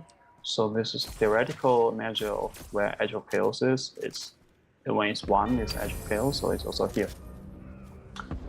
So you essentially get the same thing, right? So then there are even more complicated models, which this is actually, you can say, services state-of-art models, one of the state-of-art models for computer vision. Basically, you have skip connections, they call it the residue connections. You have sort of use ReLU activation, which is part of it, and Adam optimizers, we use data augmentations. So all the state-of-art techniques we use on it. So we see how it behaves. So there is regularization here as well. So which means we try to use the regularization techniques that people use to prevent overfitting. So interestingly, you can see that this model, it starts in the chaotic phase. So you can see here it's in the chaotic phase, right? So as you train the model more and more, because the model prevents overfitting, so you can see the test loss gets lower and lower, right? And the accuracy saturates. And the interesting thing here is once you reach about epoch 350 around there, it leaves the chaotic phase. It oscillates between the chaotic phase, periodic cycle phase, and fixed stable point phase. So you can observe here, actually, I only plot 3 for illustrations, but if you really look at the process here, it just keeps fluctuating among these 3 phases. Actually, this is evidence that some interesting evidence that the periodic cycle phase is extremely narrow. That's why the system can hop around it so frequently. So, but anyway, you can see that actually the state-of-art machine learning models with their training techniques actually push the model close to the edge of fails as much as it can. I need cancel for Yeah, this. and as the model, you see, because it prevents overfitting techniques, so you can see the model barely overfits, and the test accuracy just saturates, gets slightly, like incrementally, marginally higher and higher, about 90%. So this is another model, that's DenseNet, which is somehow has performance similar to that of the previous one. So just to be thorough, we test this as well. So it exhibits a similar phenomenon. So closer to the edge of chaos leads to higher accuracy. I don't mean it's causal, but phenomenologically, this is what we observe. And also, after some epochs, about 40, it starts to oscillate between the 3 different phases. So, okay. So, of course, the next question is why the edge of chaos? So let's just look at some theory. So, for infinite dimensions, let's say you have infinite number of neurons per layer. So we also call it thermodynamic limit. So ergodic theory basically tells us deterministic chaos is equivalent to randomness. So you can also just write it down. Say the steady state of this dynamic operator is x star. So you can write in terms of, say, the mean of it. You can say the deterministic mean, and the random part of it, which follows a 0, right? So much damage. It's unreal. So sigma is the amount of randomness or the standard deviation of the randomness in it. So what chaos essentially says is when this sigma transitions from 0 to now larger than 0, it becomes chaotic, because when it's smaller than 0, you have no randomness. So essentially your steady state is a stable state. So okay, then naturally we'll think of a Landau theory of phase transition, where say if this is the order parameter, it changes from 0 to larger than 0. So you have a phase transition. So that you solve that, it gives you this. This is basically the square of the F norm at the Jacobian matrices of the Jacobian matrices at the steady point, the asymptotic points. So F is essentially the operator. So if the normalized value, which means 1 divided by n is dimension of the system, is 1, that's the edge of chaos. So then from random metric theory, actually, we know that if this is 1, because J is a Jacobian matrix, if this is 1, essentially you have the spectral radius equal to 1, which means the maximum eigenvalue of it is 1. The radius, the modulus of maximum eigenvalue is 1. And when this is 1, which means actually you are at the edge of local stability. So in the thermodynamic limit, edge of chaos corresponds to local stability. But then we also know that actually the real neural networks, no matter how many dimensions it is, no matter how close it approaches the thermodynamic limit, is finite in dimension, right? So if you remove this thermodynamic limit, you can see that there's another, probably not that well known, at least to me, initially, result in random matrix theory that if you lower the dimension, actually the spectral radius is way beyond 1. So you can see if it's the matrix is like dimension 4, the maximal eigenvalue is about like close to 2. But if you increase the dimension of the system, actually it's only at the infinite dimension this thing holds. Which means actually at finite dimensions, when you're at the edge of chaos, your spectral radius is larger than 1, which means you are locally unstable, but you are globally not chaotic. So that naturally gives you periodic cycle as a bifurcation process. Which, edge of chaos doesn't equal to edge of local stability. So so this actually, I was talking about is a Saker bifurcation. Is essentially the discrete version of pop bifurcation. It gives you periodic cycles, and the larger is your spectral radius, naturally it gives a larger period. And a larger period means on your periodic cycle you have more states, and each state can represent information, right? Because usually the basing of traction will attract the surrounding input to this particular state. So this is essentially a copy from Wikipedia. Apparently Wikipedia has a lot of good animations to see. So you can see there's a lot of states, periodic states, but then later it gets chaos. So as your row gets larger, the periodic cycle gets larger as well. So it's true for the one-dimensional logistic map. It's also true for high-dimensional systems. The only difference is that for logistic map, let's here. Maybe let's look at the graph and talk about it. So the edge of chaos maximus. So why edge of chaos is good? Because at the edge of chaos, you have maximal spectral radius before things get chaotic. Okay. That's why you have maximal number of periodic states. That's why it's good. So mathematically, these 3 states are defined as the stable fixed point phase is when spectral radius is 1 and your normalized Jacobian metric, Jacobian norm is also less than 1. So this you are locally stable and globally ordered. So when you're locally unstable, you are globally ordered, you have this periodic cycle phase, and at the edge of chaos, the rho is maximal, so you have longer periodic cycles. Of course, the next phase is both are larger than 1, so you're locally unstable, you're globally chaotic. That's why you have chaotic phase. So you observe this in a one-dimensional quadratic logistic map. You also observe in actually high-dimensional neural networks. The only difference is that you can look at this phase diagram. The dimensionality affects the width of your periodic cycle phase, because it's what we talk about the random matrix theory at higher dimensions. Essentially, these 2 conditions become so close together. That's why you have this. So so in neural networks, you have a very, very narrow. Not even just neural networks, actually, probably like for generic nonlinear dynamical operators, you have this very narrow periodic cycle phase. It's easy to miss, actually, but it is there. Because of high dimension, that's why it's easy to miss.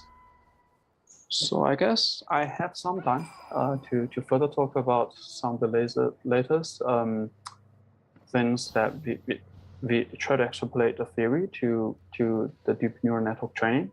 So essentially, we start with looking at the hyperparameters of the training algorithms in deep neural networks. I'm putting a compass here is essentially because what we're trying to say here that north is edge of chaos. So now we know that where you need to push your model towards to.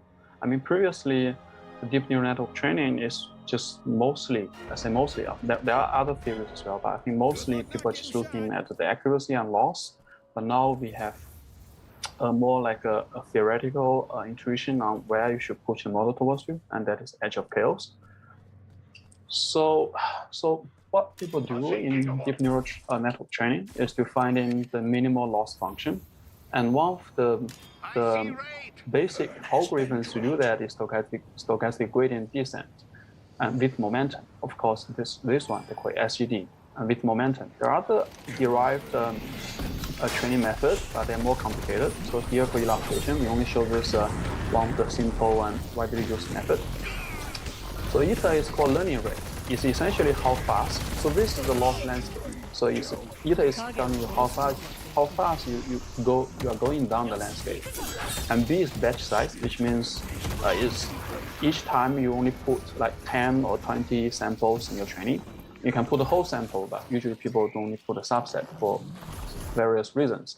And also there's a momentum, which means you memorize the previous gradient to accelerate to make your path more directed. So this one of alpha is kind of momentum. You talk about it. So these are the three major parameters that people use in the training. So then, okay, now to illustrate how to do this, we use a single hidden layer. It shouldn't be called MLP, multi-layer perception, but just let's take it this way, with tanh activation. So we don't use the state-of-art activation because we want to draw equivalence to the SK spin glass model, because there's a lot of theoretical intuition and result we can use for that model. So we use this model. There's only a single layer of hidden layer, has the same number of neurons as the input layer, which is number of pixels for this data set. We still use like this data set. This one, the benchmark data set again. So it's fully connected, so you can look at the weights, right? So usually people initialize the weight randomly, and the weights also appear to be randomly distributed in the end after the training. So you can say, okay, the weights Jij is normally distributed with a mean J0 and the variance J square scaled by the size of the system. So this is somehow equivalent theoretically to the short S and K spin glass model. So this is not the exact illustration of the model. I'm just giving an intuitive thing because this is on 2D lattice. But actually, this model means every spin can interact with any other spins in the system. So just like visual illustration. So these weights in the model is essentially the coupling strength between spin sites in this SK spin glass model. So in this spin glass model, we know that there is paramagnetic. Of course, there's a ferromagnetic that's outside of the phase diagram. I don't plot it, and there is a spin glass phase. Theoretically, so this actually the order phase is equivalent to the paramagnetic phase. I mean, at least the boundary is the same. And the chaotic phase is equivalent to the spin glass phase. So this is where you initialize the model at. That's enough, right? Then you keep training it for 500 epochs. So you do see that actually the model evolves down. Actually, in the previous spin glass research, people already learned that actually it's just lowering the temperature as you train it. As you minimize the loss function, you are effectively, analogously decreasing the temperature of the system. And so you actually transition from order phase to chaotic phase. So somehow when you're close to the edge of chaos, this is somehow optimal. It gives you optimal accuracy for the model and optimal loss for the model. So so the goal here is without regularization, the model will just overshoot optimal and overfit. So of course, we don't want to prevent overfitting, right? Not only we want to prevent overfitting, we want the model to only stabilize and saturate at the edge of chaos. So, so if you really look into the three parameters I was talking about in the order phase, so okay, so the horizontal axis is the scaled epoch, which means the training time. You can scale the epoch with these three parameters. Then you can see each line is a different training algorithm, which means it's the same training algorithm but with different set of values like this.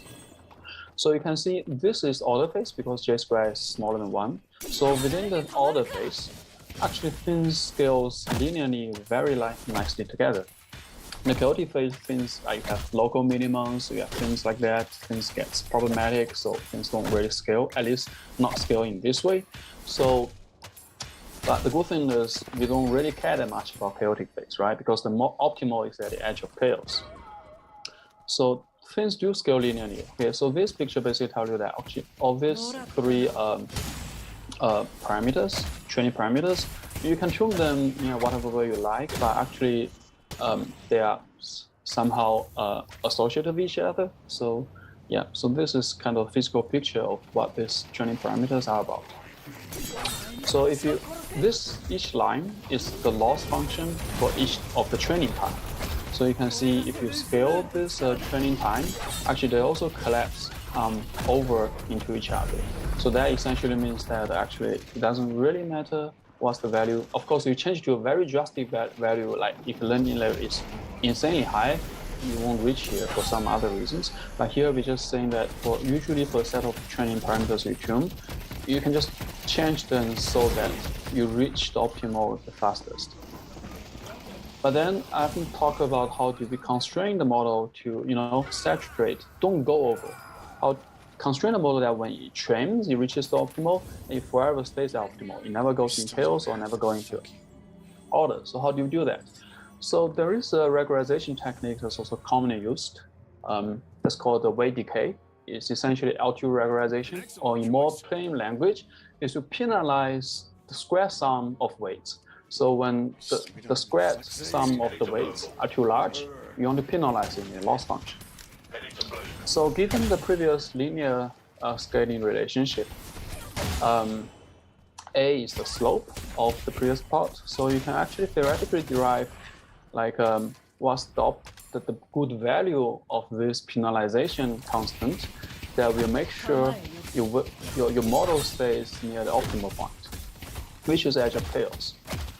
So we calculated that this lambda should be larger than 0.0005. Then empirically we observe that, okay, it's slightly larger than this, but the order of magnitude is about the same. So if you set this lambda to be 0.009, which is less than twice of this lower bound, okay, your model actually evolves and it keeps staying there at the edge of chaos. But if your regularization is too high, you regularize the model too much into the order phase. In this case, it's also no good. The accuracy is actually lower. But if you, this is the orange line. So if this is no regularization, so it goes into the very chaotic phase, which is here, it is no good. Yeah, you can see the accuracy is marginally smaller than the edge of chaos. But if you over-regularize it, use a very huge penalty on this, and then your system will be over-regularized, your actual performance will degrade.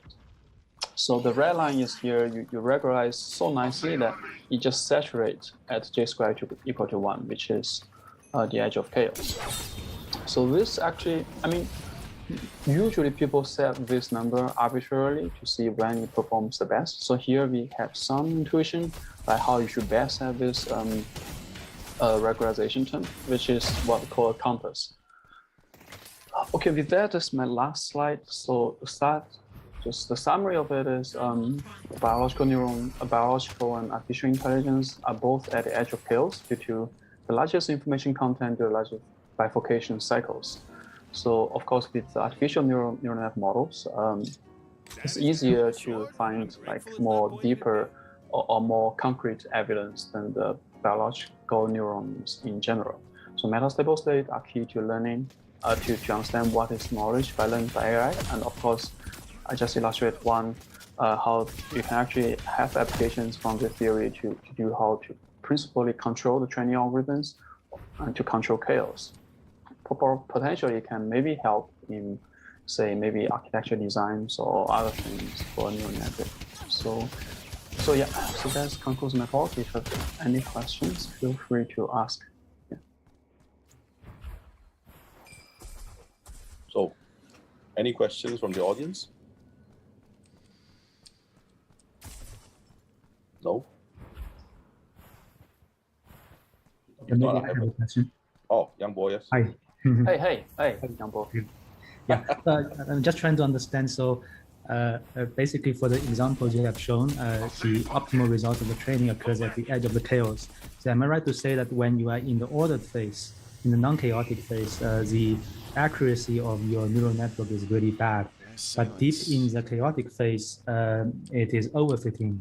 Then the performance is also suboptimal. I think the accuracy is still quite high, but I think what you're trying to say is overfitting in the deep in the chaotic phase.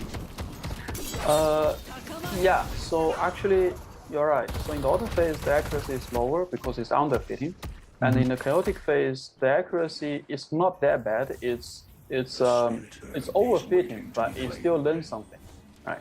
So by seeing overfitting, you're basically saying the loss function is increasing a little bit. Yeah, so you're right. So the loss function in the overfitting case is increasing. Yeah. So actually, your model gets less. Less stable. predictive power. Is it so from the accuracy point of view? Since your test result is still quite good, so what is the reason why we don't like the neural network deep in the chaotic phase? Okay, so we also did another set of experiment. Right. So you're talking about these points, right? Yeah, these points. This point. So these points, although they have the similar accuracy, but if you perturb your input image, so you add some noise to input image, their accuracy drastically decreases. I see. So that is also not desirable, right? Okay, I see. But that the optimal point is it's more stable against perturbation. Right, it's more stable against perturbation because there's not much chaos, right? Here it's too chaotic. That's why. I see. Yeah. Okay. Maybe just one follow-up question is, have you ever seen any example where you can have very good performance of the neural network, but the network is in the ordered phase? Yeah, you do see that. Actually, when your model is extremely over-parameterized, which means your data set is simple, but your model has extremely a lot of weights. So you don't need to be at the edge of chaos. You can capture the complexity of the data inside order phase because you have more than enough weights. That's why. Okay. Yeah. But at the edge of the chaos, do you see overfitting as well for those examples? Okay. Actually, you do. If you define overfitting as the gap between, so this you can see these two accuracies, right? Training and testing, right? Right. So actually, in the order phase, the gap is the smallest. Some people define overfitting as this gap. Okay. Yeah. So in that case, the order phase is always better. I see. So the more you train, basically, the overfitting will be more severe. That's in general. Yes, that's in general. Yeah, that's in general. Yeah. I see. Yeah. Okay. So it's kind of a compromise, actually. Okay. So there are examples where the optimal point can occur in the ordered phase, and also it can occur at the edge of the chaos. Are there also examples where it can occur deep in the chaotic phase? I think there are some interesting stuff with regard. I think I might rewatch this and take notes later because it's actually better than I remembered. If you're interested in what video that was, optimal machine intelligence at the edge of chaos seems interesting, especially in relation to this. But I think I'm going to call it, especially because Mr. Austin said he needed a hand. So thanks for watching me feed horribly and die, and maybe